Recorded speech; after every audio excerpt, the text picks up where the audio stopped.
एक खंडहर नुमा घर जिसकी दीवारें जर्जर हो चुकी थी। मेघना अपने घर में अपनी माँ के साथ एक कमरे में सोई हुई थी। नींद में भी उसके चेहरे पर एक अजीब सा डर था। डर के मारे वो पसीने से भीग चुकी थी। तभी अचानक वो बहुत जोर से चिल्ला कर उठी और उसने देखा कि उसका फोन लगातार बज रहा है। फोन में उसकी फ्रेंड शीतल की कॉल आ रही थी। उसने हांफते हुए उसकी कॉल रिसीव की। हेलो। हेलो मेघना, क्या हुआ तुझे? तू इस तरह हाफ क्यों रही है? सब ठीक तो है ना? पता नहीं शीतल, मैंने तुम्हें वो सपना बताया था, याद है? वो जगह बार बार मेरे सपनों में क्यों आती है? ऐसा लग रहा है कोई मुझे बुला रहा है। मुझे बहुत डर लग रहा है यार, बार बार वही सपना। कैसे हो सकता है ये? अरे बाबा, ये तेरे मन का वहम है। एक बार जिस चीज का डर मन में बैठ जाता है तो निकल नहीं पाता। तू बार बार उस चीज के बारे में सोचती है, इसलिए तुझे बार बार वो जगह सपने में दिखाई देती है। तू चिंता मत कर, सब कुछ बिल्कुल ठीक है। और मैंने तुझे इसलिए कॉल की थी कि आज शाम को हम घूमने जा रहे हैं, तो चुपचाप हमारे साथ आ जाना। अरे लेकिन माँ को अकेले छोड़कर कैसे आऊँ? तुझे तो पता है ना माँ की हालत के बारे में। हाँ बाबा, पता है, लेकिन एक दिन के लिए मैनेज कर लेना। अपनी पड़ोस वाली आंटी को बोल दे, एक दिन के लिए वो आंटी का ध्यान रख लेंगी। वो भी तो बहुत बार अपने बेटे को तेरे पास छोड़कर जाती हैं। अच्छा ठीक है, शाम को मिलते हैं। शाम को मेघना अपने दोस्तों के साथ घूमने के लिए निकल गई। विक्की, समीर, नैतिक, शीतल और मेघना, पांचों दोस्त अपनी गाड़ी में एंजॉय करते हुए मेहरगढ़ की ओर निकल गए। मगर मेघना का मन अभी भी बेचैन था। अरे बाबा, क्या हो गया है तुझे? आज तो हम ट्रिप के लिए जा रहे हैं, तब भी तो खुश नहीं है। किस लिए इतनी परेशान है? कुछ नहीं यार, लेकिन कुछ अजीब सा लग रहा है, जैसे कोई तो अनहोनी होने वाली है। कोई तो है जो मुझ पर नजर रखे हुए है। अरे यार, तू क्या देखने लगी है आजकल, जो तेरा दिमाग ऐसा हो गया है? थोड़ी कम भूतिया नॉवेल्स पढ़ा कर तो तेरा दिमाग थोड़ा ठिकाने रहेगा। पता नहीं कैसी अजीब अजीब बातें सोचती रहती है। रात को रोड बिल्कुल खाली था, तो समीर फुल स्पीड में गाड़ी भगा रहा था। तभी अचानक रास्ते पर उसकी गाड़ी बंद पड़ गई। अरे यार, अब ये गाड़ी कैसे बंद पड़ गई? पिछले हफ्ते ही तो सर्विसिंग कराई थी इसकी, टैंक भी फुल है। रुक, मैं देखता हूँ, तू जल्दी से टॉर्च लेकर आ। समीर ने टॉर्च निकाली और विकी ने गाड़ी को चेक किया तो गाड़ी का इंजन पूरी तरह गर्म हो चुका था और अंदर की तार भी जल चुकी थी। अरे यार, तार भी जल गई। अब तो जब तक मैकेनिक इसे आकर ठीक नहीं करेगा तब तक ये स्टार्ट नहीं होगी। और मुझे लगता नहीं कि इस टाइम यहाँ पर कोई मैकेनिक मिलेगा। पूरा खेत और जंगल का इलाका है ये। आज रात बिताने के लिए आसपास कोई जगह देखनी होगी। शायद खेत के बीच कोई झोपड़ी वगैरह बनी हुई हो। बताओ, अब तुम लोग क्या करना है? गाड़ी के अंदर बैठकर ही पूरी रात बितानी है या रुकने के लिए कोई जगह ढूंढनी है? रुकने के लिए कोई जगह ही ढूंढनी पड़ेगी, क्योंकि आधी रात को इस तरह रास्ते के बीच गाड़ी के अंदर रुकना भी सेफ नहीं है। गाइस, ये इस जगह को मैं जानती हूँ। ये वही जगह है यार जो मेरे सपने में आती है, और जो महल मुझे दिखाई देता है वो भी यहाँ पर है। मुझे बहुत डर लग रहा है यार। ओह कम ऑन यार मेघना, तू कहाँ सपने को रियलिटी से जोड़ रही है? ऐसा कुछ भी नहीं है। देख तो, पूरा खेत और जंगल का इलाका है ये। यहाँ पर कहाँ तेरा वो महल आएगा? अरे नहीं नहीं, मेघना मैडम बोल रही है तो महल तो यहाँ पर जरूर होगा। यार मेघना, मुझे तो लगता है तुझे किसी साइकियाट्रिस्ट की जरूरत है। पता नहीं क्या क्या सोचती है और क्या क्या बोलती है। यहाँ दूर दूर तक हमें कुछ दिखाई नहीं दे रहा और तू कह रही है कि यहाँ वो महल है जो तेरे सपने में आता है। सपनों की दुनिया में नहीं है तू, हकीकत है ये। तुम्हें मेरी बात मजाक लग रही है ना? लेकिन मैं जानती हूँ कि ये वही जगह है, और मुझे ये भी पता है कि वो महल कहाँ पर है। अगर यकीन नहीं मुझ पर तो मैं तुम्हें वहाँ लेकर चलती हूँ। मैंने इस पूरी जगह को अपने सपनों में अच्छे से देखा है। अच्छा तो ठीक है, फिर लेकर चला मैं वहाँ। और अगर हमें आज तेरा महल नहीं मिला तो पक्का तुझे साइकियाट्रिस्ट के पास लेकर ही जाएंगे। हमें भी पागल कर दिया है तूने। मेघना के साथ वे सब गाड़ी से उतरे। मानव ने गाड़ी को लॉक किया और मेघना उन्हें जंगल के रास्ते से होते हुए दाएं तरफ ले गई। थोड़ी देर तक तो उन्हें वहां कुछ भी दिखाई नहीं दिया। देखो देखो, कितना बड़ा महल है ना यहाँ पर। मेघना, क्यों फालतू के चक्कर कटवा रही है इतनी रात को? कुछ भी तो नहीं है यहाँ। बस थोड़ी दूर और सामने ही वो महल है। वो सब अब मेघना से इरिटेट होने लगे थे, मगर जैसे ही वो थोड़े आगे बढ़े तो सामने सचमुच एक महल था। उस महल को देखकर वो सब चौंक गए और मेघना की आंखें फटी की फटी रह गईं। मैंने कहा था ना, ये वही जगह है और मैं जानती हूँ ये महल मुझे खुद अपने पास खींच कर लाया है। मेरी जिंदगी का कोई राज यहाँ छुपा है, इसलिए इस महल ने मुझे अपने पास बुलाया है। मेघना यार, हो सकता है कि ये सब बस एक कोइंसिडेंस हो, और अगर तुम्हें लगता है कि इसका वास्ता तुम्हारी जिंदगी से है तो चलो महल के अंदर जाकर देख लेते हैं। वैसे भी आज रात रुकने के लिए हमारे पास कोई जगह भी तो नहीं है, तो हम आज की रात यहीं बिता लेंगे। मेघना उन सब के साथ आगे बढ़ी। तभी सामने से उन्हें एक बूढ़ा आदमी दिखाई दिया जिसके हाथ में एक जलती हुई लालटेन थी। वो इतना बूढ़ा था कि चलते हुए पूरा शरीर कांप रहा था, पर चेहरे पर एक अजीब सी गंभीरता थी। वो गुस्से में उनकी ओर बढ़ा। जानते नहीं हो क्या इस जगह के बारे में? क्यों अपनी मौत को न्योता देने आए हो? शांत है वो इतने सालों से, अगर जाग गई तो किसी को नहीं छोड़ेगी। अरे अंकल, ये ऐसी लोकेशंस पर आपके जैसे लालटेन वाले बुढ़े फिक्स होते हैं क्या? बेफालतू में डराने आ जाते हो। और मुझे समझ नहीं आ रहा, जब ये जगह इतनी खतरनाक है तो रात के 12 बजे आप महल के पास क्या कर रहे हो? आपकी उम्र हो गई है चाचा, अपने घर जाओ और जाकर सो जाओ आराम से। बूढ़ा कांपती हुई आवाज में उन पर चेतावनी देता हुआ वहां से निकल गया। वो पांचों महल की तरफ बढ़े।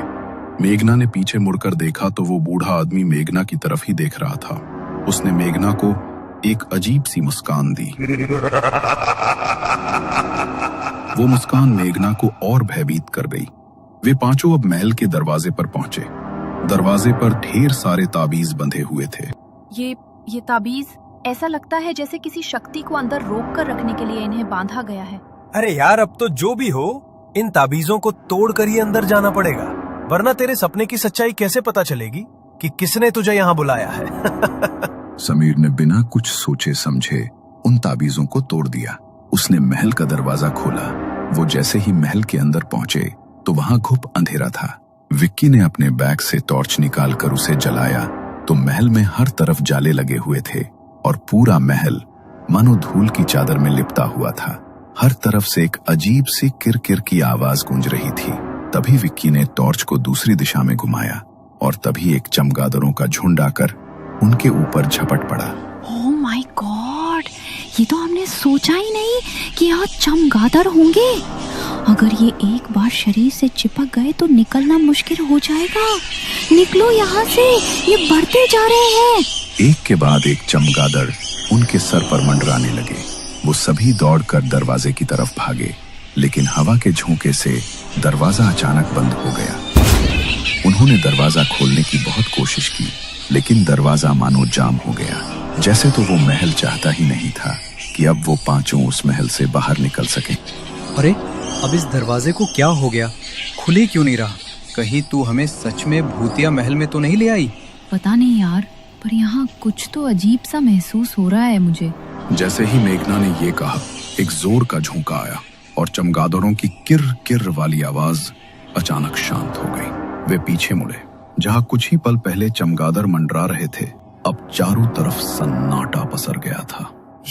ये कैसे हो सकता है? अभी तक तो यहाँ चमगादड़ों का झुंड था और अब एक भी नहीं दिख रहा। जितनी जल्दी हो हमें यहाँ से निकलना होगा। पुराने महलों में आने जाने के लिए काफी सारे दरवाजे होते थे। इस दरवाजे के अलावा भी यहाँ बाहर जाने के लायक कोई ना कोई दूसरा दरवाजा जरूर होगा। हमें वो ढूंढना होगा। मुझे नहीं लगता कि अब हमें यहाँ से बाहर निकलने के लिए कोई दरवाजा मिलेगा। मुझे तो लगता है हम इस महल के जाल में फंस गए हैं और अब ये महल हमें यहाँ से बाहर निकलने नहीं देगा। मेघना, तू पहले रोना बंद कर और शुभ शुभ बोल। एक तो हम सब पहले ही तुम्हारे सपने से इतने ज्यादा डरे हुए हैं और तुम हमें अपनी बातों से और डरा रही हो। वो सभी दूसरा दरवाजा ढूंढने के लिए पीछे की तरफ जाने लगे। तभी उन्हें वहां पर घुंघरुओं की आवाज सुनाई दी, जैसे तो कोई अपने पैरों में घुंघरू पहने उनकी ओर ही बढ़ता हुआ आ रहा हो। वो आवाज धीरे धीरे बढ़ने लगी और चारों तरफ से वो आवाज उनके कानों में गूंजने लगी। अचानक फिर से चमगादड़ों ने उनके ऊपर हमला कर दिया और खुद को बचाने के लिए वो सभी इधर उधर भागने लगे। भागते भागते मेघना छिपने के लिए ऊपर की तरफ भागी। उसके पीछे चमगादड़ों का झुंड था। उसने देखा कि सामने एक कमरे का दरवाजा खुला है, तो वो चमगादड़ों से बचने के लिए सामने के उस कमरे में चली गई और अंदर से दरवाजे को बंद कर लिया। वो अभी भी बुरी तरह हाँफ रही थी। उसने कुछ देर वहां चैन की सांस ली। तभी उसके कानों में एक आवाज पड़ी, जैसे तो कोई बड़ी दर्द भरी आवाज में कुछ गा रहा हो। ये कैसी आवाज आ रही है? ये गाने की आवाज तो मुझे मेरे सपने में भी सुनाई देती है, जैसे कोई बहुत दर्द में हो। लेकिन मेरे अलावा यहाँ पर और कौन है? कहीं कोई आत्मा तो नहीं? या कहीं ये चारों ही तो मुझे डराने की कोशिश नहीं कर रहे? शीतल, विकी, समीर, नैतिक, तुम लोग मुझे डराने की कोशिश कर रहे हो ना? देखो प्लीज अपना मजाक बंद करो, मुझे सच में डर लग रहा है। मेघना को उसकी बात का कोई जवाब नहीं मिला। तभी उसे कमरे में घुंघरू की आवाज सुनाई दी। उसने पलट कर देखा तो कमरे की खिड़की बड़ी ही तेज आवाज के साथ खुली। कमरे के अंदर जैसे ही चांद की हल्की रोशनी पड़ी तो दूसरी तरफ एक परछाई उभरी, बिखरे बाल और नृत्य करती हुई एक स्त्री। उस परछाई को देखकर मेघना मानो उसकी ओर ही खिंचती चली गई। मेघना ने कमरे में अंदर की तरफ बढ़कर देखा तो एक बड़ी ही खूबसूरत नर्तकी के कपड़े पहनी एक औरत उसकी ओर पीठ करके खूब सुंदर नृत्य कर रही थी। उसके घुंघरू की आवाज और संगीत की धुन उस पूरे कमरे में गूंज रही थी। मेघना एक टकटकी लगाकर बस उसे ही देखे जा रही थी। तभी अचानक उसने नृत्य करना बंद कर दिया और अचानक वो मेघना की तरफ पलटी। उसका चेहरा बेहद भयानक था। आंखों की पुतलियां पलटकर ऊपर को हो चुकी थी और चेहरे का मांस गलकर उसके भीतर कीड़े रेंग रहे थे। शरीर पर भी हर जगह कीड़े लिपटकर उसके सड़े हुए मांस को खा रहे थे। उसका इतना भयानक चेहरा देखकर मेघना की चीख निकल गई। वो औरत अचानक से मेघना के ऊपर झपटी, मगर इससे पहले वो उसे कुछ नुकसान पहुंचा पाती, अचानक से कमरे का दरवाजा खुला और वो औरत कहीं गायब हो गई। मेघना ने देखा तो उसके दोस्त भागते हुए उसके पास आ रहे थे। उन्हें देखकर उसका मन कुछ शांत हुआ और वो जल्दी से उठी। अच्छा हुआ तुम मिल रही हमें, ये जगह बहुत खतरनाक है। तुम सच कह रही थी, कुछ तो अजीब है इस जगह में, मगर पता नहीं तुम्हारे सपने से इसका क्या वास्ता है। उठो और जल्दी चलो यहाँ से। नैतिक ने मेघना का हाथ पकड़ा और वो पांचों वहां से नीचे की तरफ भागे। बाहर जाने का दरवाजा अभी भी खुलने का नाम नहीं ले रहा था, मगर उन सब ने मिलकर जोर लगाया तो दरवाजा खुल गया। वो जल्दी से भागकर अपनी गाड़ी में बैठ गए। पहले उनकी जो गाड़ी स्टार्ट नहीं हो रही थी वो अब एक बार में ही स्टार्ट हो गई। उसी वक्त वो लोग वहां से निकल गए, मगर वहां से निकलने के बाद भी मेघना के चेहरे पर एक अजीब सा डर था। वो बहुत बुरी तरह सहमी हुई थी। मैं जानती हूँ मेघना कि तुम्हारे सपनों का आज हकीकत से सामना हुआ है। ये तो हम भी नहीं समझ पा रहे कि ऐसा कैसे हो सकता है, लेकिन तुम डरो मत, हम वहाँ से वापस आ गए हैं। प्लीज तुम रिलैक्स हो जाओ। मेघना ने शीतल की तरफ देखा, मगर उसकी बात का उसने कोई जवाब नहीं दिया। वो लोग पहले ही 6 घंटे की ड्राइव करके वहां पहुंचे थे और वापस आते हुए भी उन्हें गाड़ी चलाते हुए लगभग 4 घंटे बीत चुके थे। सुबह की हल्की हल्की रोशनी होने लगी थी। तभी समीर में एक ढाबे के पास अपनी गाड़ी रोकी। यार बहुत भूख लग रही है, चलो कुछ खा लेते हैं। वैसे भी कल रात से दिमाग खराब चल रहा है मेरा। अरे तो अभी भी क्यों बुत बनकर बैठी है? जो बीत गया सो बीत गया, चलो खाना खाने चलते हैं, मुझे तो बहुत भूख लगी है। उनके कहने पर मेघना गाड़ी से उतर गई, लेकिन उसके चेहरे पर कोई भाव नहीं था। वो ढाबे के अंदर जाकर खाने के लिए बैठे। टेबल पर खाना सर्व हुआ।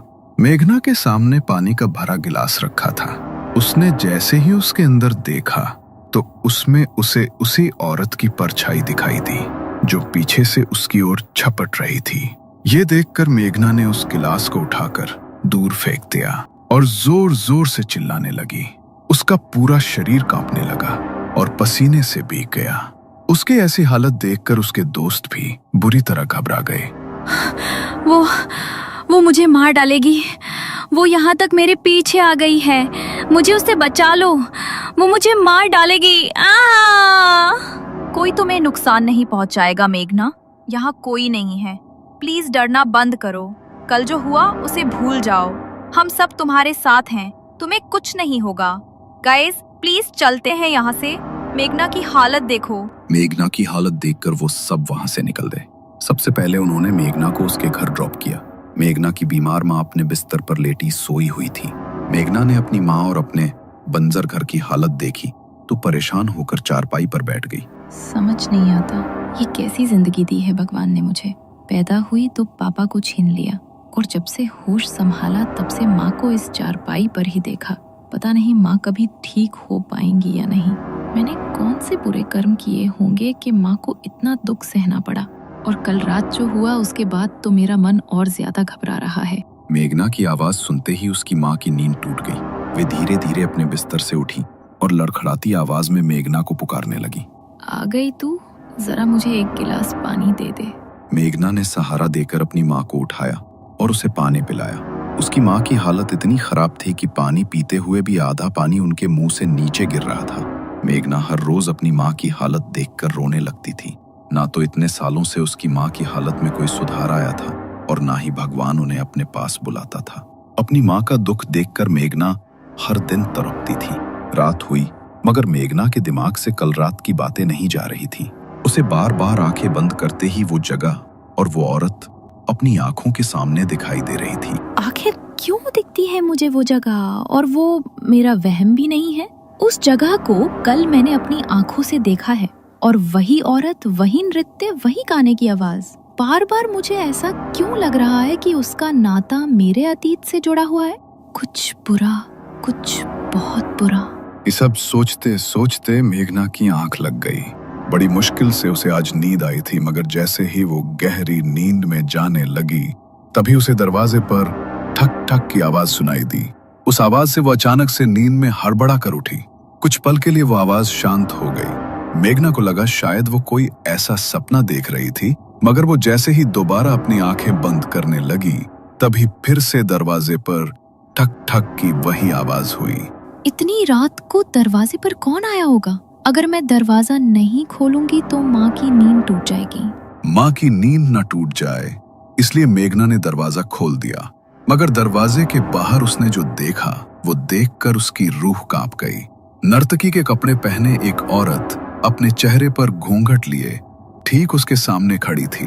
मेघना ने कांपती हुई आवाज में उससे पूछा, कौन हो तुम? इतनी रात को यहाँ क्या कर रही हो? मेघना के इतना पूछते ही उसने कसकर मेघना का हाथ पकड़ लिया। हवा के झोंके से उसके चेहरे का घूंघट हटा तो मेघना की जान उसके हलक में अटक गई। उसका चेहरा ठीक वैसा ही था मेघना को जो आत्मा महल में दिखाई दी थी। आंखें ऊपर की ओर पलटी हुई और चेहरे और शरीर का मांस सड़ा हुआ जिस पर कीड़े रेंग रहे थे। मेघना ने उससे अपना हाथ छुड़ाने की कोशिश की मगर तभी उस भयानक औरत के मुंह से एक काले रंग का धुआं निकला। मेघना अचानक हवा में ऊपर उठी और उसके शरीर में वो काला धुआं जाकर समा गया। मेघना वहीं पर निढाल होकर गिर पड़ी और उसके घर का दरवाजा खुद ब खुद एक तेज हवा के झोंके के साथ बंद हो गया।